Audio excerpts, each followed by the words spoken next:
구약성경 잠언 16장 5절 6절 말씀 주방면에도 실어놓았습니다. 구약성경 잠언 16장 5절 6절 말씀 잠언 16장 5절 6절 말씀 같이 읽습니다. 무릇 마음이 교만한 자를 여호와께서 미워하시나니 피차 손을 잡을지라도 벌을 면치 못하리라. 인자와 진리로 인하여 죄악이 속하게 되고 여호와를 경외함으로 인하여 악에서 떠나는 되느니라. 아멘. 무릇 마음이 교만한 자를 여호와께서 미워하시나니 피차 손을 잡을지라도 벌을 면치 못하리라. 마음이 교만한 자를 하나님께서 미워하신다 그렇게 이야기합니다. 이것은 오늘 오전에 나누었던 팔복의 말씀과 직결적으로 연결이 되어집니다. 그래서 제가 전에는 팔복의 말씀과 겸손과 교만에 대해서 연결하여서 말씀을 전한 적이 있습니다. 교만한 사람은 마음이 심령이 가난케 될 수가 없습니다. 또한 교만한 사람에게는 애통함이 올 수가 없습니다. 교만한 사람은 순종함이 올 수가 없습니다. 교만한 사람은 마음이 청결하게 될 수가 없습니다. 그러니 팔복의 말씀과 교만과는 아주 상반된다고 말할 수 있습니다. 그리고 바꾸어 말하면 겸손한 사람은 팔복이 성취되어 가기 시작합니다. 겸손한 사람, 주님 앞에 겸비한 사람. 교만한 사람의 특징은 뭐냐 하면 다른 사람을 쉽게 판단합니다. 다른 사람을 쉽게 자기 눈알에서 재고 그 사람에 대하여 쉽게 이야기합니다. 내 입에 말해서 다른 사람에 대한 이야기가 많이 나옵니다. 내 생각에서 다른 사람에 대한 생각이 많이 듭니다. 물론 그 다른 사람이라는 것이 별로 좋지 않은 다른 사람일 경우가 많겠죠. 일반적으로 나보다 그 사람이 좀 악하거나 나쁘거나 어리석은 사람이 많겠죠. 그러나 하나님 보시기에는 나도 죄인이고 그 사람도 죄인이기 때문에 내가 그 사람에 대하여 하나님의 자리에 앉아서 재판하고 판단하고 자로재고 내 입에서 발설하여서 말하는 것을 하나님께서는 굉장히 싫어하십니다. 그런데 교만케 되어진다는 것은 그 열매 중에 하나로 알 수가 있는데 교만한 사람은 입으로 다른 사람 이야기를 많이 합니다. 아니 내성적이어서 다른 사람 이야기를 많이 안 한다 보면 혼자서 많이 생각합니다. 그런 사람은 쉽게 관상을 보게 되는 경향이 있습니다. 관상을 본다는 것이 점쟁이가 사주팔자를 공부해서 보거나 아니면 귀신의 역사로 인해서 관상을 본다는 이야기가 아니라 내가 다른 사람의 얼굴 표정을 보고 쉽게 판단한다는 이야기입니다. 저 사람이 얼굴이 불구죽죽에 있으면 어떻겠구나, 얼굴이 침울해 있으면 어떻겠구나 하는 판단을 쉽게 하고, 그 사람이 예를 들어서 이제 내 아는 사람인데 고개를 푹 숙이고 가고 얼굴이 찡그리고 내 옆을 지나가요. 나는 기대합니다. 저 사람이 나한테 인사해야 되는데, 아는 사람이 인사해야 되는데 저 사람이 나를 본체 많지 않아 고개를 숙이고 가는 것이, 나는 뒷생각이 생겨납니다. 저 사람이 내 꼴 보기 싫다고 고개 숙이고 얼굴 찡그리고 가는구나 그렇게 생각하는 거죠. 실제로는 그 사람이 자기의 걱정거리와 염려거리 때문에 아무 정신을 차릴 수 없어서 얼굴을 찡그리고 고개를 숙이고 가는데 나는 내 식으로 생각하는 경우가 많다는 이야기. 그리고 그 사람에 대해서 안 좋은 말을 하거나 스스로 판단을 합니다. 그런 것이 하나님 보시기에는 교만이라고 이야기하는 것. 교만의 본질은 하나님의 자리에 사람이 앉는 것. 교만의 본질은 하나님 중심이 아니라 사람 중심이 되는 것. 그런 것. 그리고 교만한 사람은 팔복의 삶 가운데 나오지 못하고 그런 귀한 열매를 맺지를 못합니다.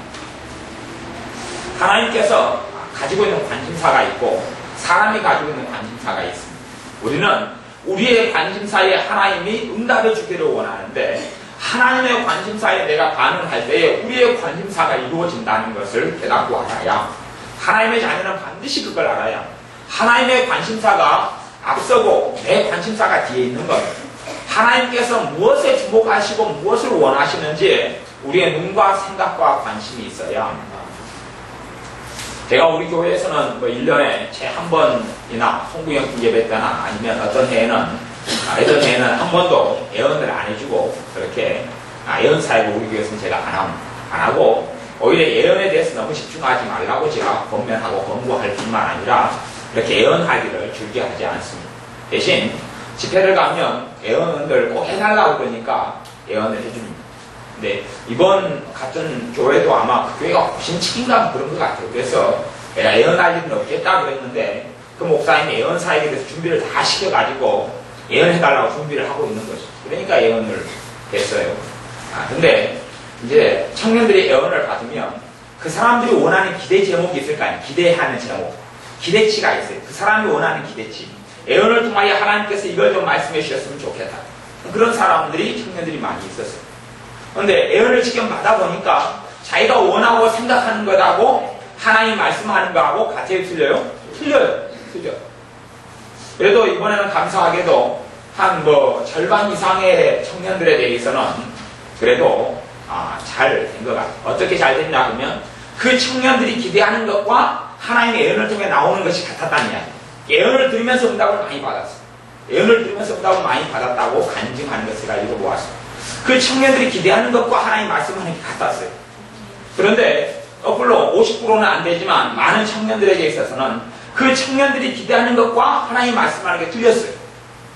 그러니 그런 청년들이 있어서 예언 들을 때 감동이 많이 오겠어요? 별로 안 오겠어요? 많이 와요? 별로 안 와요? 별로 안 와요. 왜냐하면 우리는 어떨 때 감동이 오냐 하면 내가 원하는 걸 들을 때 감동이 오는 것이 내가 웃기고 재밌는 그러한 영화를 보기를 좋아해. 아니면 코미디 프로를 보기를 좋아해. 코미디 프로 보기 좋아하는데 그 영화가 아니면 연속극이 TV에 나오는 프로그램이 코미디가 아니고 멜로드라마다 그러면 멜로드라마를 억지로 내가 봐야 되는 상황에서는 별로 재밌지 않을 거예요. 나는 코미디를 좋아하니까.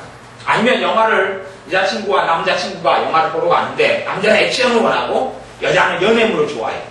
그러면 둘 중에 하나를 맞춰야 되겠죠. 같이 보려면. 아니면 너무 사이가 좋은 사람이면 니는 저하고 나는 우하이다.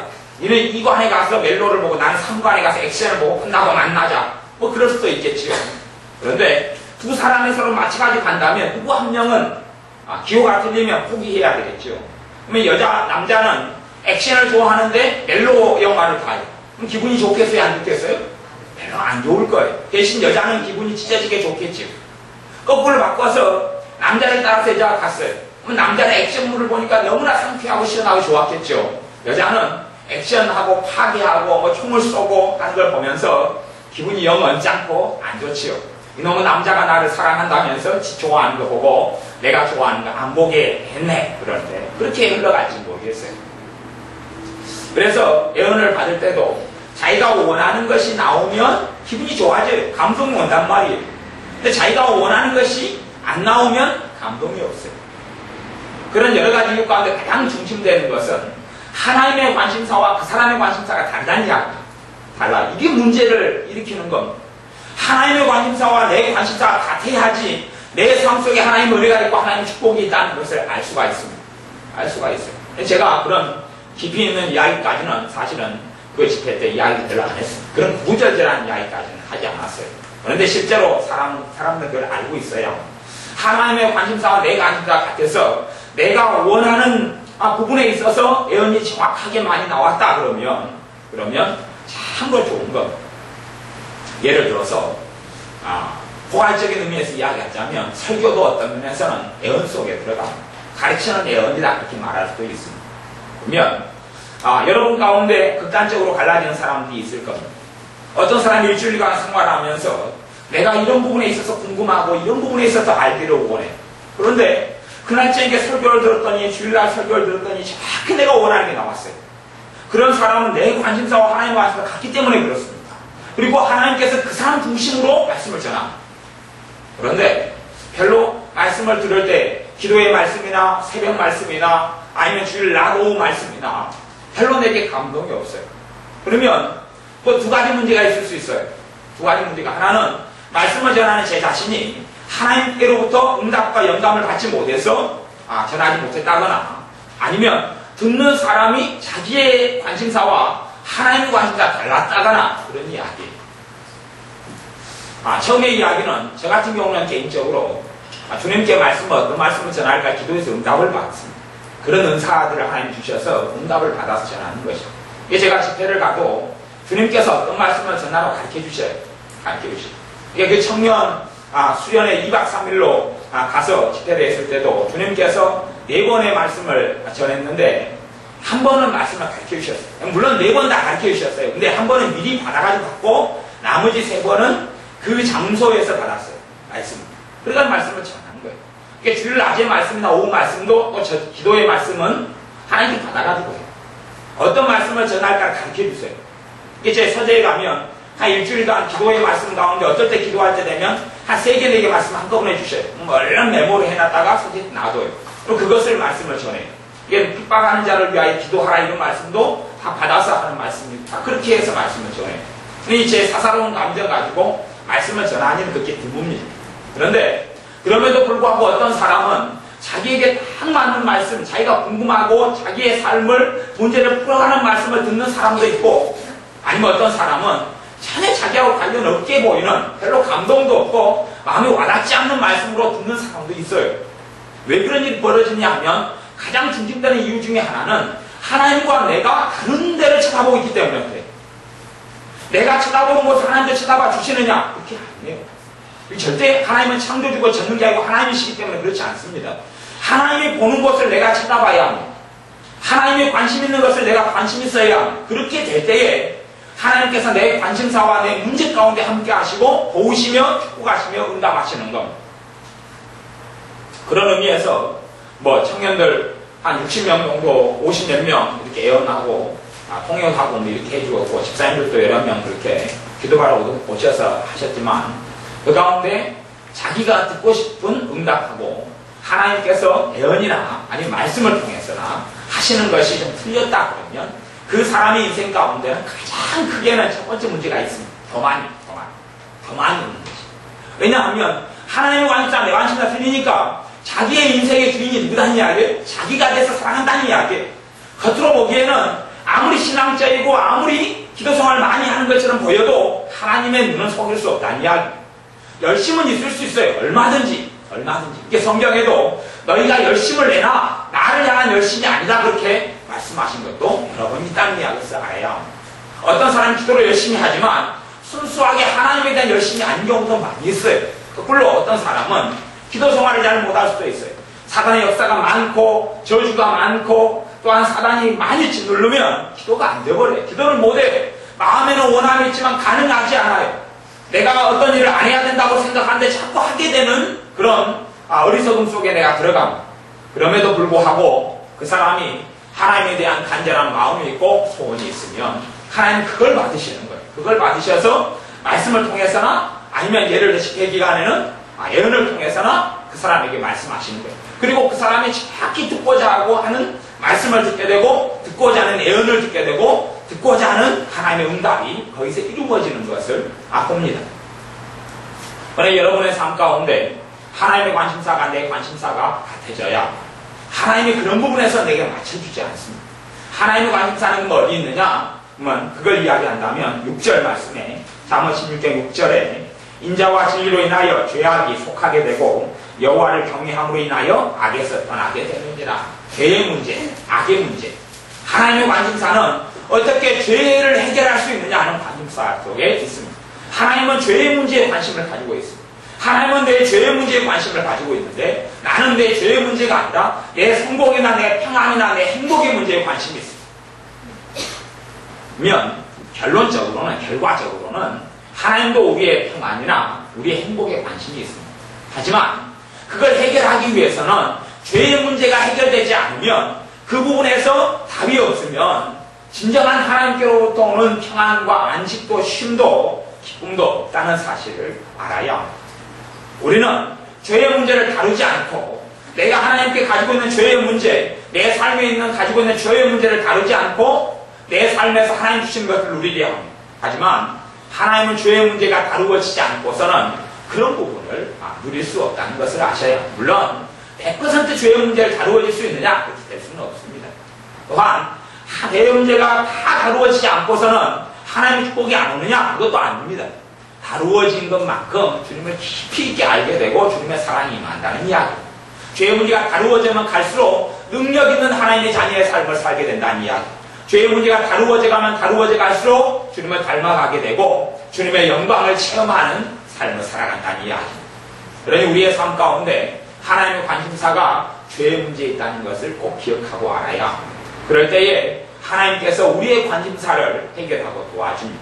그러면 죄라는 부분에 있어서 이제 전에 성경 공부 때 제가 말씀을 나누었지만 평상시에는 제가 말씀을 그렇게 개인적으로 나누어도 설교를 통해서 제가 나눈 기억은 잘 없는 것 같아요. 살짝 언급했지만 죄의 문제라면 우리의 삶 속에 크게 이야기하면 죄의 뿌리가 있고 죄의 열매가 있어요. 죄의 뿌리가 있고 죄의 열매가 있어요. 무화과 나무는 무화과를 열매를 맺게 됩니다. 가시나무는 가시의 열매를 맺게 됩니다.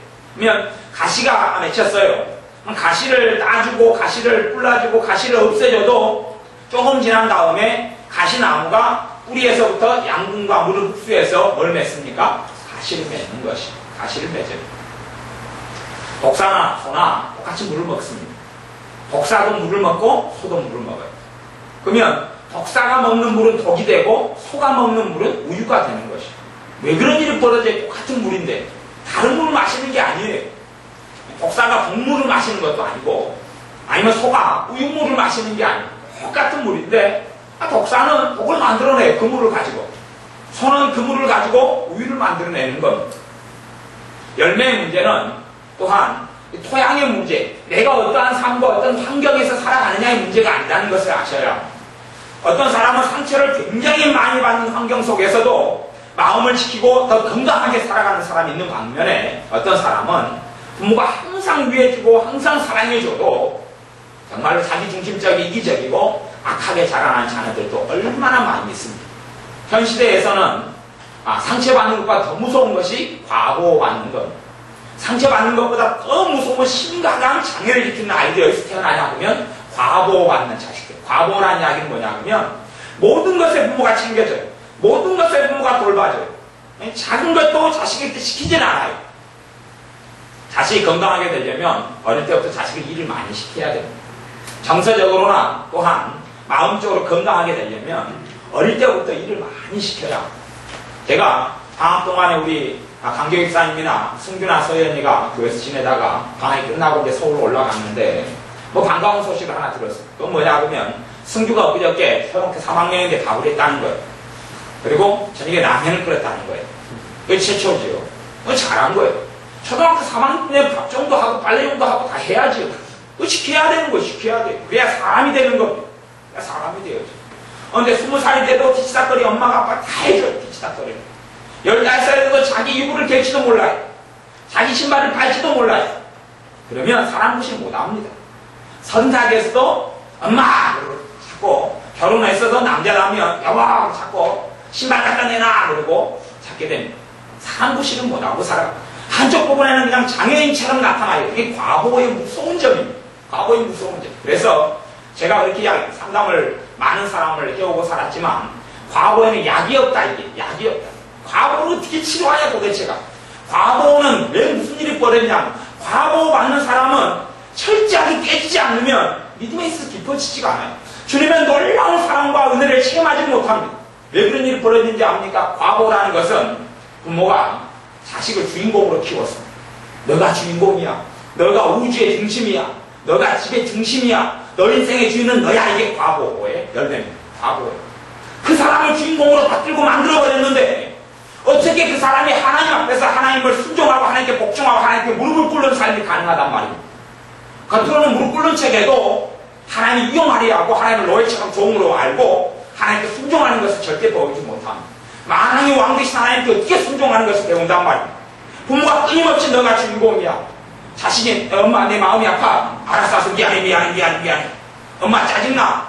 그래 짜증나냐? 뭐 해줄까? 맛있는 거 뭐 해줄까? 엄마 오늘 나 심심해. 그럼 엄마가 놀아줄까? 어디로 갈까? 어디 놀러 갈래? 엄마 나 요즘에 입맛이 없어. 그래? 뭐 맛있는 거 사줄까? 너 먹고 싶은 거냐? 피자 치킨이냐? 뭐 먹고 싶냐? 그런 자식의 인생에는 소망이 없습니다. 자, 극단적으로 이야기해 소망이 없습니다. 사람 구실하고 살기 어렵습니다. 하나님께 나와도 정말로 믿음의 사람, 성에 충만한 사람, 사회나 다른 사람의 인생을 살리는 사람이 되려면 그게 다 깨져야 돼요. 그러니 하나님께 쓰려면 그 사람을 연단 속에 집어넣습니다. 용광로 속에 넣어서 굴려버립니다. 그런데 부모는 하나님 연단 가르마가 버립니다. 스톱! 안 되면 내 자식 건들지 마세요. 그런 거 없이 사람 만들어주세요. 그리고 하나님께서는 그 사람의 자식을 다루질 않습니다. 다루질 않아요.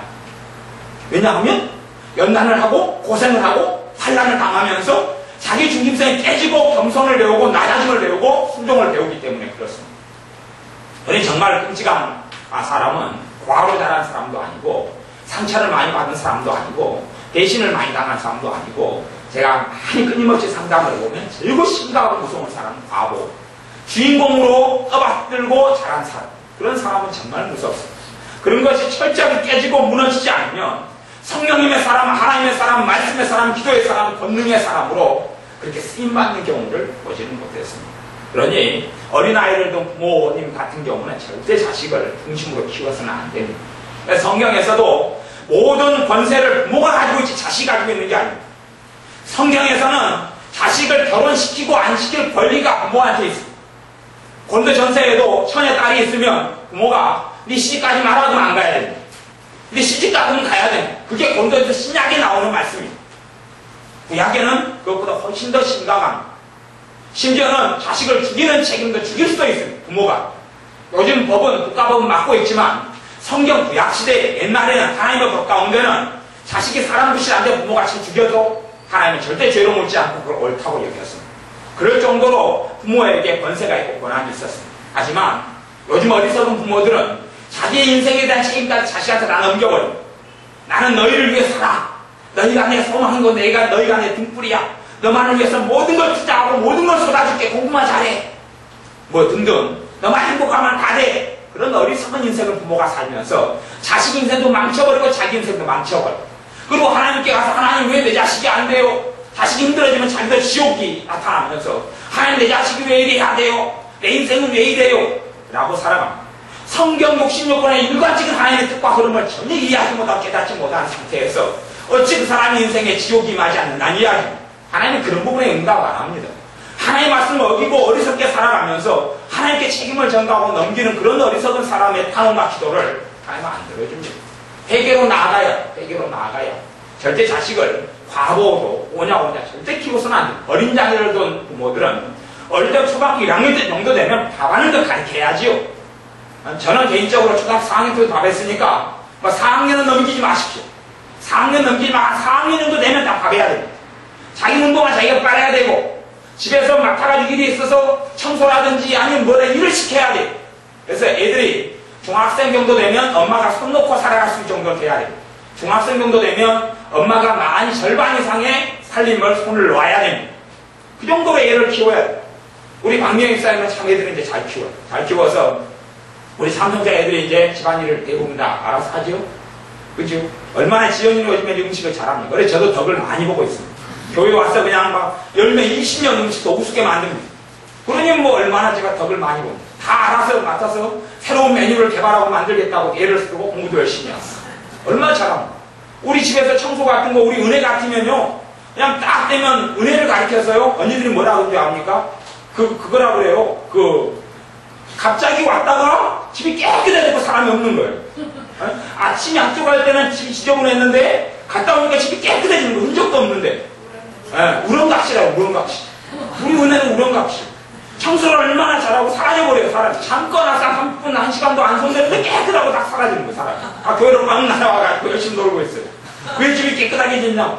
내가 그때서 청소하고 왔어요. 깨끗하게 봐. 그거 다 할 줄 알아요. 그렇게 돼야 됩니다. 그렇게 돼야 돼요.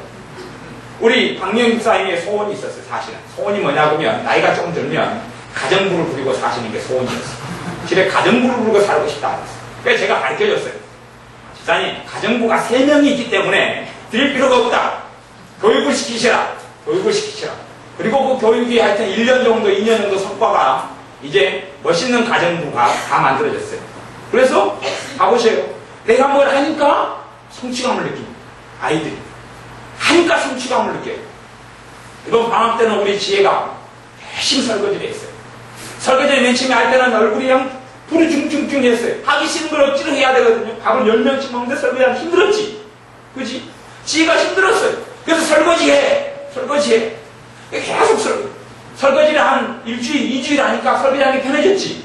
이제 설거지하는 게 편해졌어요. 마음을 지켜준단 말이에요. 적응이 되니까. 섬기는 게 힘들어지는 것이 쉬워지기 시작하는 거예요. 그리고 지 얼굴이 후루충충이 안 해져요. 편안해요. 설거지하는데 편안해. 이미 몸에 익었다는 이야기. 섬기는 게 익었다는 이야기. 봉사하는 게 익어가기 시작한다는 이야기. 사람이 살다 보면 내가 다른 사람에게 하나를 주면 다른 사람 나한테 줍니다. 또 내가 주고 다른 사람 받고 이런 삶을 살아가는 것이. 그런데 과보를 받으면 받을 줄만 알고 줄 줄은 몰라요. 주는 데서 행복을 알지를 못한단 말이에요. 알지를 못해요. 그래가지고 여자애들이 가령 시집을 간다고 생각해 보세요. 시집을 가면 무슨 일이 벌어지겠어요, 도대체가. 남편의 밥 해야 되죠. 환상 속에 살죠. 남자가 그렇게 이야기하죠. 네 손에 물도 안 묻히게 해주겠다. 그거 거짓말이 참말이에요? 거짓말인데 100년, 200년 내내 여자들이 그걸 믿고 살더라고요. 결혼하기 전까지. 왜 여자들이 거짓말인지 알면서도 그게 속아 넘어갈까? 그게 저는 미지수입니다. 미지수. 거기에 뭔가 마술이 있는 모양이에요. 손에 물도 안 묻히게 해줄게. 모든 여자보다도 너를 더 편하게 해줄게. 근데 이거 다 거짓말인데 왜 그게 다 넘어가는지 모르겠어요. 나중에 저도 그 거짓말 한번 해봐야 돼요. 손에 물도 안 묻히게 해줄게. 근데 그게 아니고 이제 결혼하면 식순이가 돼야 됩니다. 식순이 돼야 돼. 남자들 결혼한 다음에는 잡아놓은 물고기에 입값을 안 준다 그러더라고. 그래 빠이빠이 합니다. 빠이빠이 하고 이제 밥에 내야 되고 빨래 해야 되고 열심히 다 해야 되고. 그러면 그것이 몸에 익지 않았어요. 섬기는 게 익지 않았어요. 그러면 이제 아침에 집안 청소하는 것이 힘들어요, 안 힘들어요? 힘들어요. 하긴 해야 되는데 몸이 안 따라가고 마음이 안 따라가는 것이. 밥하고 설거지하고 반찬 만드는 것이 지옥같이 변하는 것이. 하긴 해야 되는데 몸이 따라가지 않는 것이. 하나님께서도 마찬가지입니다. 사람에게 부모에게 순종과 복종을 배우지 못하면 하나님께 순종과 복종한다는 게 너무 어려운 것이. 보이는 부모에게 순종하지 않는데 보이지 않는 하나님께 어떻게 순종하고 살아간다는 이야기입니다. 하나님을 이용하고 살아가려는 것이. 하나님의 관심사와 사람의 관심사가 틀립니다. 하나님의 관심사는 죄의 관심을 가지고 있습니다. 내 죄의 짐을 어떻게 벗겨주느냐에 관심이 있습니다. 나를 어떻게 용서하시느냐에 관심이 있습니다. 나를 어떻게 새롭게 하시느냐에 관심이 있습니다. 그리고 우리의 관심사도 거기에 둘 때에 내 삶에 있는 문제 가운데 하나님이 함께 하셔서 도우시고 축복하시고 일하시는 것을 보게 됩니다. 그런데 내가 새롭게 되는 것, 내가 더 주님의 은혜 속에 주님을 닮아가는 것, 내 죄가 하나씩 하나씩 벗겨지고 끌고 가는 것, 내가 주님 앞에서 주님을 닮아가는 삶에 그런 것에 내가 도무지 관심이 없다면 그러면 주님은 내 기도에도 관심이 없다는 것을 아셔야 합니다. 여기 6절에는 인자와 진리로 인하여 죄악이 속하게 된다. 인자와 진리로 인하여 죄가 용서받는다는 말이에요. 인자와 진리로 인하여 죄가 용서받는다. 사실 인자라는 것은 사랑을 이야기합니다. 하나님의 사랑. 하나님의 사랑 때문에 죄의 용서가 나타난다. 하나님의 사랑 때문에. 주님께서 나를 용서하신다 그래도 그 사람이 하나님의 사랑을 체험하지 않으면, 하나님의 사랑을 체험하지 않으면 그 용서를 받아들이기 어렵습니다. 하나님의 사랑을 아는 자가 진짜 회개를 할 수 있습니다. 하나님의 사랑을 아는 자가 진짜 깊은 회개가 가능해요. 하나님의 사랑을 아는 자가 나아가서 회개하고 새롭게 함을 입습니다. 인자는 성경에는 크게 두 가지 뜻을 사용합니다. 하나는 사랑과 하나는 자비를 이야기합니다. 근데 일반적으로는 그 모든 걸 포함하지만 그 중에서 사랑에 가장 가까운 의미를 가지고 있습니다. 인자와 진리, 사랑과 진리, 사랑을 통하여, 하나님의 사랑을 통하여 죄가 속하게 된다. 죄가 용서받는다 이야기합니다. 하나님의 사랑의 첫 번째 것은 십자가예요. 예수 그리스도께서 내 죄를 짊어지고 피를 흘리고 죽으신 것, 거기에 하나님의 사랑이 나타나는 것이고, 두 번째는 2000년 전에 주님께서 죽으실 뿐만 아니라 주님의 사랑은 실제적인 사랑이어서 지금 현재 나타나는 사랑이에요. 지금 현재 나타나는 사랑. 그 사랑을 내가 믿음을 통해서 체험하고 누려야 합니다. 그럴 때에 내가 주님의 사랑을 누리면 누릴수록 내 삶에 주님의 거룩함이 나타나고 죄가 사라져갑니다. 진리는 하나님의 말씀을 이야기합니다. 또한 진리 대신 주님을 이야기합니다. 진리는 하나님의 말씀인데 그 진리되는 말씀을 통하여 내가 깨끗하게 되고 치유함을 받습니다. 여러분의 삶 가운데 암병이 있어요. 암병이 있다면 암을 치료되고 암균을 잘라내야 되는데 잘라내는 것은 칼이죠. S예요. 그럼 이 칼로 암을 잘라내는데 칼이 뭐냐고 진리인 것이 진리예요. 여러분은 생각하기를 그냥 보통 잡이나 아니면 위로 같은 걸 넣고 이 죄가 잘라질 거라고 생각하지만 암이 있어요. 암이 위로를 해줘요. 괜찮을 것이다, 나을 것이다, 치료될 것이다. 그래가지고 암이 치료되느냐 하는 것이 이건 치료되지 않아요. 암이 있으면 암을 잘라내야 될 거 아니에요. 그게 진리예요. 그러니 진리 대신 하나님의 말씀, 진리 대신 하나님의 말씀을 통하여 내 죄가 잘라지고 사라지고 없어지는 것이요. 대신에 수술한다는 것은 결코 편하거나 쉬운 것은 아닙니다. 편하거나 쉬운 건 아닙니다. 하나님의 그래서 사랑으로 인하여 내가 죄가 속하게 될 수 있고 진리로 인하여 내가 죄가 속하게 될 수 있어요. 그 두 가지 다 필요합니다. 어떨 때는 주님의 사랑을 통하여 내 죄가 용서받고 치료될 때는 그때는 감사와 감격이 있겠죠. 하지만 내가 어그러진 길 속에 있을 때는 그때는 사랑보다는 사실 어떤 면에서는 진리로 인하여 내가 치료를 받게 됩니다. 그럴 때는 동서움이 동반될 수 있다는 것을 아셔야 합니다. 어그러진 걸 잡는데 왜 고통스럽지 않겠느냐 하는 것. 다리가 부러졌어요. 다리가 부러졌으면 부목을 다리에 댑니다. 그리고 붙여넣죠. 그 시간 동안 다리가 부러진 다리를 붙이고 아무는 시간 동안이 고통의 시간이죠. 내가 치질이 있다 그러면 치질 치고 하는데 왜 안 고통스럽습니까?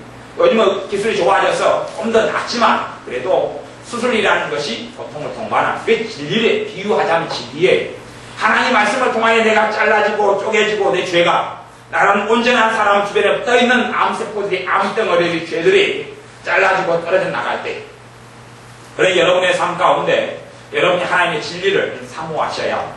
하나님의 진리를 사모하셔야 합니다. 그게 하나님의 관심사입니다. 진리를 사모하고 하나님의 진리가 여러분의 심령을 움직이고 여러분 삶 속에 들어와서 여러분을 변화시킵니다. 여러분은 하나님 말씀이나 복음을 잘못 곡해하고 오해하면 얼마든지 윤리로 만들 수 있습니다. 윤리라는 것은 도덕이라는 것은 그런 겁니다. 학교에 가니 학교 도덕선생님, 윤리선생님이 가르칩니다. 착하게 살아라. 그래서 내가 착하게 살려고 애를 씁니다. 그건 도덕이고 윤리입니다. 성경은 절대 그렇게 이야기하지 않고 복음은 절대 그렇게 이야기하지 않습니다. 내가 착하게 살려 하는데 내 힘으로 살 수 없다고 복음은 이야기하고 특별히 내가 좀 착하게 세상적으로 착하게 될 수는 있어도 하나님 앞에서 착하게는 안 된다는 이야기. 하나님 앞에 착하다는 이야기를 의롭다 그렇게 이야기하는데 내 힘으로는 가능하지 않고 진리가 내 안에 들어와서 나를 이렇게 만들어준다고 이야기하는 거죠. 하나님 말씀이 살아있기 때문에 살아있는 말씀이 내 심령과 내 삶 속에 들어와서 나를 새롭게 만드는 겁니다. 내가 나를 새롭게 만들어가지고 하나님 마음에 들게 살아가려는 게 아니다는 이야기입니다. 사실은 기도도 그렇습니다. 기도하려고 애를 쓰지만 정말 기도하고자 하는 간절함까지는 내 몫입니다. 기도하고자 하는 간절함까지는 내 몫이에요. 그 간절함이 있는 게 확인되면 기도할 은혜와 기도할 능력을 하나님 주십니다. 기도할 은혜와 기도할 능력을 하나님 주셔요. 내가 그런 간절함 내 몫이 되어지지 않을 때 하나님이 하실 몫을 하지 않으실 분이에요. 요단강 있고 홍해가 있을 때 하나님께서 하실 일은 홍해를 가르는 것이었고 요단강을 가르는 것이었어요. 하나님의 백성이 건너갈 수 있도록 요단강을 가르고 홍해를 가르는 것이었어요. 그런데 백성이 해야 될 일도 있었어요. 백성이 해야 될 일은 첫째는 모세 입장에서는 모세는 지팡이를 들어서 홍해를 가르쳐야겠어요. 그게 모세가 해야 될 일이에요. 그래서 하나님께서 모세에게 이야기합니다. 너가 하나님의 지팡이를 손에 가지고 있지 않느냐? 하나님의 지팡이를 그 홍해를 가르쳐서 펼쳐라. 펼쳐라 그렇게 이야기했습니다. 그게 모세가 할 일, 그걸 하지 않으면 하나님이 할 일을 하지 않았습니다. 그리고 백성에게는 백성이 할 일은 백성을 명하여서 믿음을 가지고 홍해 속에 들어가라 그래라. 홍해는 갈라지지 않았어요. 그런데 홍해를 향해서 200만이나 되는 백성들이 홍해가 어마어마하게 깊은 강인데 들어가면 빠져 죽어버리는데 그 강을 향하여 걸어가라. 진격해라. 모세는 홍해를 향하여 하나님의 지팡이를 내밀어라. 그 두 가지가 백성과 모세가 해야 될 일이었습니다. 그리고 그들이 진격하기 전까지는 홍해가 갈라지지 않았습니다. 모세가 지팡이를 향하여 홍해를 내밀기 전까지는 홍해가 갈라지지 않았습니다. 하지만 백성이 홍해, 갈라지지 않는 홍해 깊은 바닷속을 그 앞을 진격하고 건너가고 가고 있을 때, 그 홍해를 향해 가고 있을 때 또한 모세가 지팡이를 내밀 때 홍해가 갈라졌습니다. 요단강도 마찬가지입니다. 요단강도 하나님이 요단강을 먼저 갈라버린 것이 아니고 하나님의 사람들이 하나님의 법궤를 가지고 믿음으로 먼저 제사장들이 레위지파가 법궤를 가지고 요단강의 물이 찰랑찰랑하고 아주 넘쳐 흐르는 물에 발을 먼저 담갔습니다. 발을 먼저 담갔을 때 하나님께서 요단강을 가르셨습니다. 하나님의 자녀들은 여러분은 기억하셔야 합니다. 내가 해야 될 몫이 있다는 것을 기억하셔야 합니다. 내가 해야 될 몫이 있을 때 그걸 감당할 때 하나님이 하시는 일을 하신다는 것을 아셔야 합니다. 내가 해야 될 몫이 무엇이냐를 생각하셔야 합니다. 내가 해야 될 몫. 아말렉과 하나님의 백성이 전쟁을 했습니다. 전쟁터에서 하나님의 백성이 참으로 많이 죽을 위기에 처했습니다. 그럴 때 하나님께서는 모세에게 이야기합니다. 너가 하나님의 지팡이를 들어라. 들고 있어라. 하나님의 지팡이를 들고 있으면 하나님의 백성이 이기고 전쟁에 이기고 그리고 하나님의 백성 죽지 않고 지팡이를 내리면 죽고 전쟁에 지고 그런 일이 벌어진다고 하나님 말씀하셨습니다. 모세는 하나님의 지팡이를 계속 들고 있었습니다. 그런데 들어도 사람이 뭔가를 들고 있고 그 지팡이는 무거운 지팡이인데 들고 있으니 힘이 빠지죠. 힘이 빠져서 스르르 손이 내려오는 겁니다. 내려왔더니 결과는 전쟁이 지고 있는 겁니다. 다시 손이 올라갔더니 전쟁이 이기고 내려왔더니 손이 전쟁에서 지고 그걸 반복했습니다. 그걸 통해서 하나님은 일하셨던 겁니다. 그때 그걸 보고 옆에 있는 모세의 주변에 있던 교회 그 이스라엘 백성 지도자 가운데 두 사람인 아론과 홀이 나타나서 돌단을 쌓고 양손에서 지팡이를 다시 잡아서 들어주었습니다. 그럴 때에 하나님 백성이 전쟁에서 이기게 되는 일이 벌어졌습니다. 우리가 할 일이 있어요. 우리가 할 일은 상상외로 그렇게 성경에서 요구하는 우리가 할 일은 어려운 일은 아닙니다. 어려운 일은 아니에요. 지팡이를 드는 것이 왜 어려운 일이냔 말입니다. 우리가 하는 일이 너무 어려운 건 아니에요. 우리가 감당하지 못할 걸 하나님 절대 요구하지 않습니다. 내가 감당하지 못할 걸 요구하지 않아요. 내 삶 가운데, 여러분의 삶 가운데 어떤 풀리지 않는 문제가 있고 어려움이 있으면 그것을 기도해도 이루어지지 않는다면 특별히 기도는 간구 기도를 이야기했습니다. 간구. 그 문제 가지고 간절히 기도하는 거예요. 어떤 문제가 있으면 내가 한번 슬렁 기도하지 말고 그 문제 가지고 20분, 30분을 기도해야 하는 겁니다. 그 문제만 가지고.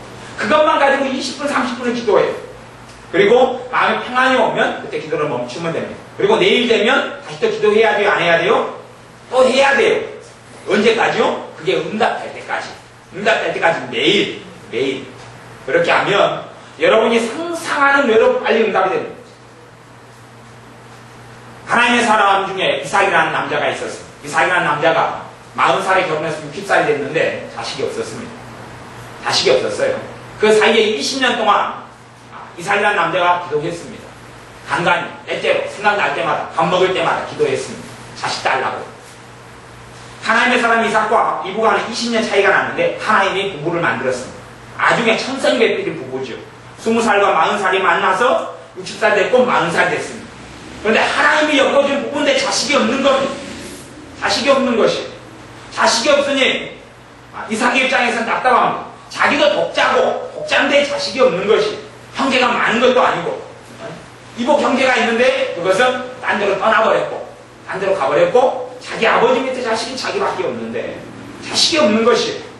그런 상황 속에서 20년 동안 대강대강 이삭이 기도하다가 성경 창세기에는 이삭이 정신 차리고 한 기도가 간구 기도였습니다. 정말 간절히 자식을 위해서 기도했더니 하나님께서 그 간구를 들으셨다 그러고 성경에 기록되어 있습니다. 여러분의 기도가 간구 기도가 돼야 합니다. 정말로 간절히 기도하는 기도가 돼야 합니다. 그리고 그것이 차면 하나님께서 여러분에게 믿음을 줍니다. 기도가 차면 믿음이 옵니다. 믿음이 와요. 내가 믿음을 가지고 기도하는 것이 정답인 것 같은데 많은 경우에 내가 분량이 적어서 그 문제에 대해서 믿음을 가지고 기도하기는 어렵습니다. 하지만 거꾸로 기도를 어느 정도 하다 보면 믿음이 오는 경우가 일반적입니다. 믿음이 오는 경우가 일반적입니다. 그때쯤 되면 기도를 멈추어도 하나님 이루어 주시는 것을 보게 됩니다. 그냥 대강대강 기도하거나 아니면 내 심령 속에 응답이 안 된다는 문제에 대한 걱정과 탄식과 염려와 불안으로 마음을 가득 채운 다음에 기도하면 하나님께서 먼저 하시는 작업은 마음속에 채운 것을 먼저 빼내라고 이야기합니다. 마음속에 들어찬 근심과 절망과 낙담을 빼내야 된다고 이야기합니다. 그것이 뽑아져서 주님께 맡겨져야지만이 내 기도가 힘있고 능력있게 됩니다. 내 마음속에 어떤 문제에 대한 근심을 가득 채운 상태에서 기도하면 이루어지지가 않습니다. 여러분이 그 문제에 대한 탄식과 안타까움을 가득 채우고 난 다음에 하면 안 됩니다. 기도라는 것은 내 힘으로 할 수 없기 때문에 하는 겁니다. 그건 아시죠? 내 힘으로 할 수 없기 때문에 하는 것이 기도입니다. 그리고 하나님은 기도에 응답하신다고 성경 66권에서 끊임없이 말씀합니다. 내 힘으로 할 수 없기 때문에 기도하는 겁니다. 그러면 내 힘으로 할 수 없는 것을 기도하라 그러고 하나님은 응답해 준다고 말씀합니다. 너희가 얻지 못하면 기도하지 않기 때문이다. 그렇게 야고보서 4장 2절 말씀에 이야기합니다.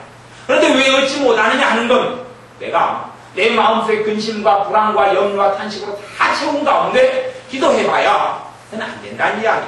먼저 해야 될 작업은 내가 그 문제에 대해서 근심과 절망과 탄식과 두려움과 불안을 먼저 뽑아내야 합니다.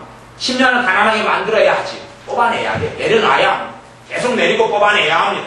그 다음에 기도하면서 내 마음이 평안히 온 상태에서 기도로 들어갈 수 있어야 합니다. 먼저는 그 싸움이 먼저 일어나야 그 싸움이 일어나야 그 싸움을 안 하고 어떤 문제에 대해서 기도에 응답해달라고 계속 해봐야 그것은 절대 믿음의 기도도 되지 않고 그리고 한탄하고 낙담하고 근심하고 절망하는 기도밖에 안 되고 아무런 능력이 없습니다. 그러면 생각하기를 자신의 문제, 자기가 해야 될 일을 하지 않았기 때문에 하나님 응답하지 않았다는 사실은 알지 못하고 하나님이 왜 지연시키고 하나님의 응답 안 해줍니까? 그런 식으로 하나님께 따지는 어리석은 인생들이 많이 있는데 결코 그렇게 되지 않아야 합니다. 여러분의 삶 가운데 지금은 이미 참으로 많은 하나님의 은혜와 도우심을 받아야 될 일들이 너무나 많았을 겁니다. 너무나 많았을 것이. 그런데 이루어지지 않은 것은 하나님의 때가 안 되었다거나 물론 하나님의 때의 문제도 있습니다만은 내 삶 속에 참으로 나를 고통스럽게 하는 문제는 하나님은 우리의 생각보다 훨씬 빨리 응답하시고 돕기를 원하신다는 사실을 아셔야 합니다. 어떤 부모가 자식이 고통 속에 사는 것을 원하는 부모가 어디 있단 말입니까? 하나님 우리 아버지 되시기 때문에 그런 것을 원하는 마음이 하나님께 없습니다. 그러니 우리가 생각하는 외로 신속하게 빨리 우리의 어려움과 환난 속에 응답을 받아야 함에도 불구하고 문제는 내가 해야 될 어떤 몫을 하지 않기 때문에 그렇습니다. 내 심령을 하나님께 되지 않았다거나 내 마음을 근심과 두려움으로 가득 채우고 주님에 대해서 내가 신뢰하고 믿고 주님을 의지하지 않았다거나 하는 내가 해야 될 몫, 그 몫을 내가 감당하면서 내가 할 수 없는 몫에 대하여 하나님께 의탁했을 때 하나님께서 홍해도 가르고 요단강을 가르신 하나님께서 죽은 자를 살리신 하나님께서 역사하시고 일하셔서 우리의 삶에 좋은 열매를 거두게 축복하십니다. 그러니 우리의 삶 속에서 첫째는 하나님과 내 관심사를 맞추도록 해야 하고 하나님과 내 관심사가 일치되도록 그러면 그 열매 가운데 하나가 뭐냐 하면 설교를 들을 때 내가 원하는 설교가 들려집니다. 내가 원하는 설교가 들려져요. 성경 읽을 때에 내가 이런 부분에 참으로 좀 응답을 받고 싶다. 근데 성경 읽는데 그 부분에 응답이 옵니다. 내 마음에 맞는 찬양이 그날 예배에서 부르는 것이 그러면 내 마음과 하나님의 마음이 많이 일치되고 있어요. 찬양을 부르는데 내 마음을 시험케 하는 찬양을 한 곡도 안 불러요. 그럼 그 찬양이 성령께서 역사하는 찬양이 아닌 게 아니에요. 내 마음과 하나님의 마음이 다르다는 이야기를 한다는 것을 기억해야 합니다. 찬양이 하나님께 인도하는 찬양을 안 하는 게 아니라 내 마음이 하나님과 다른 방향을 걷고 있는 것이 내가 돌려야 되지 하나님께 돌리라고 할 수가 없습니다. 내가 돌려야 합니다. 내가 마음과 생각을 돌려야 하고 관심사를 하나님께 돌려서 하나님께 맞춰야 합니다.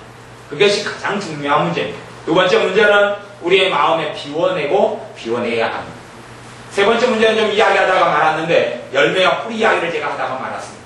우리의 삶 속에는 열매가 있고 뿌리가 있습니다. 무슨 말이냐 하면 예를 들어서 한 사람이 자주 피곤하고 잠이 옵니다.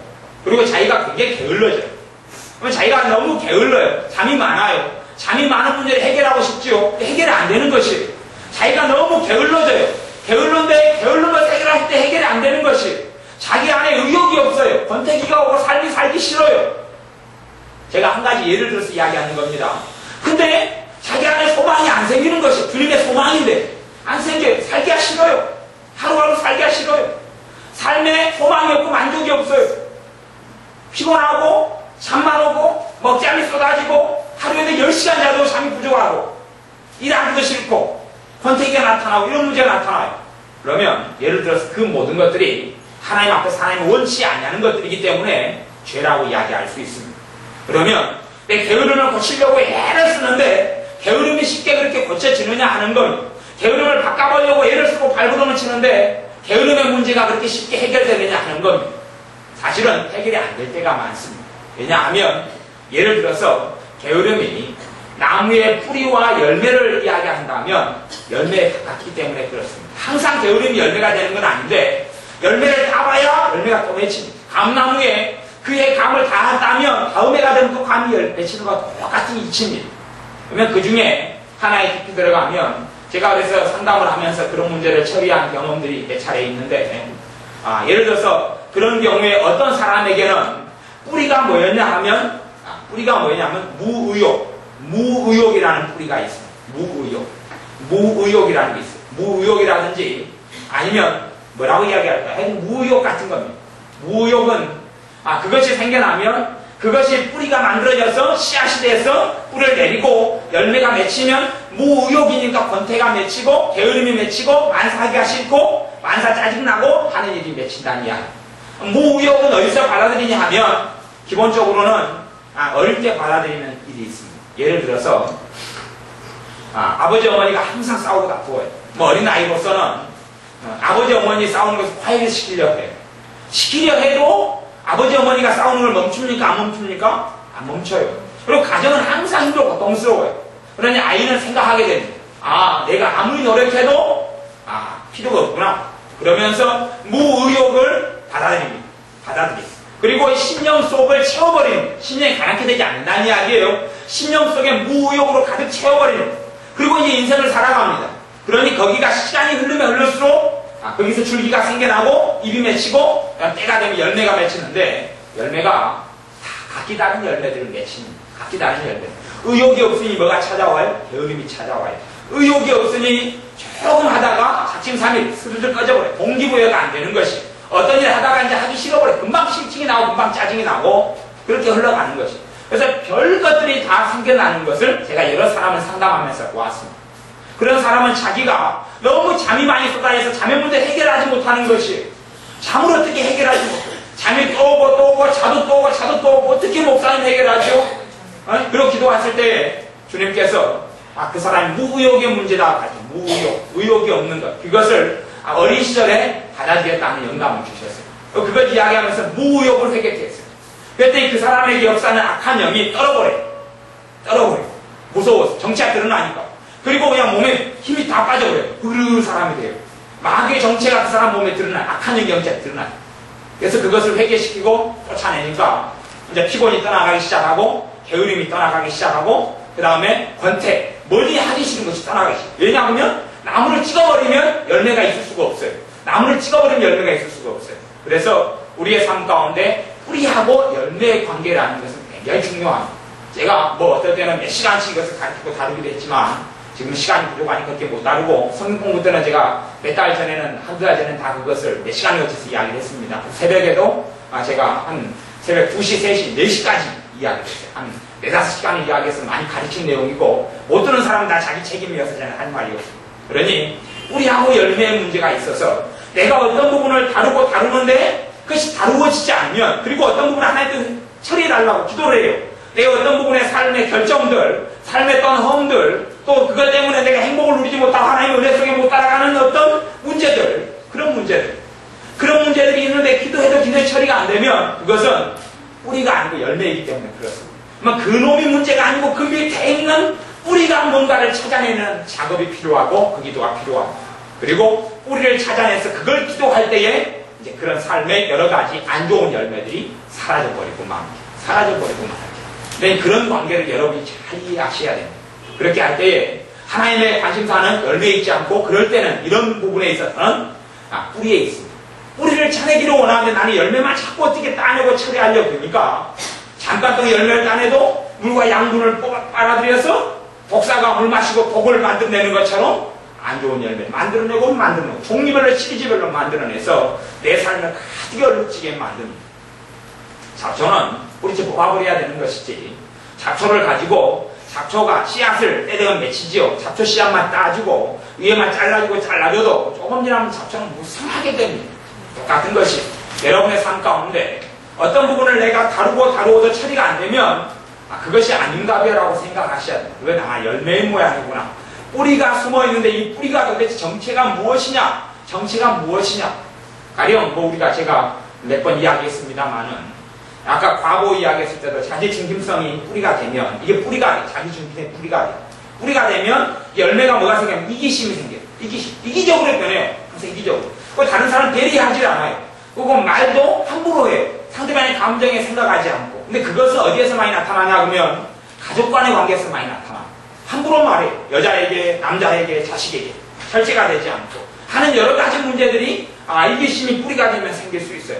그러면 이기심을 회개하면서 이기심을 하나님의 진리의 도끼로 찍어버리면 그러면 회개하면서 처리해 나가면 그런 열매들이 점점 사라지고 독선이나 편견이나 독단이나 이런 것들이 사라져가기 시작해요. 하나님의 자녀인 우리의 삶 속에서 이러한 잘못된 열매나 뿌리를 다 치워버리고 뽑아내서 그것이 죄의 문제 이런 것들을 뽑아내면서 하나님께서 우리에게 주시고자 하는 것들과 내가 참으로 얻고자 하는 것들을 하나님께로부터 얻을 수 있다는 사실을 아셔야 합니다. 기도하겠습니다. 아버지 하나님, 하나님의 관심사와 우리의 관심사가 같아지게 하시고 결국 우리에게 주시는 것이 주님께서 생명이요 평안이요 장래의 소망을 주려 하심인데 이것을 처리하고 이것을 얻는 과정 속에 하나님께서 관심을 가지고 보시는 부분에 우리도 그 부분에서 지혜를 얻게 하시고 그 부분을 기도하면서 주님께 다루시는 부분을 다룰 수 있도록 그걸로 기도할 수 있도록 축복하시고 은혜 주시기를 원합니다. 특별히 우리의 삶의 여러 가지 문제 가운데서 우리가 해야 될 몫에 대한 지혜를 주시기를 원합니다. 내가 감당치 못할 것을 요구하시지 아니하심에 내가 능히 할 수 있는 것을 해야 될 것 가운데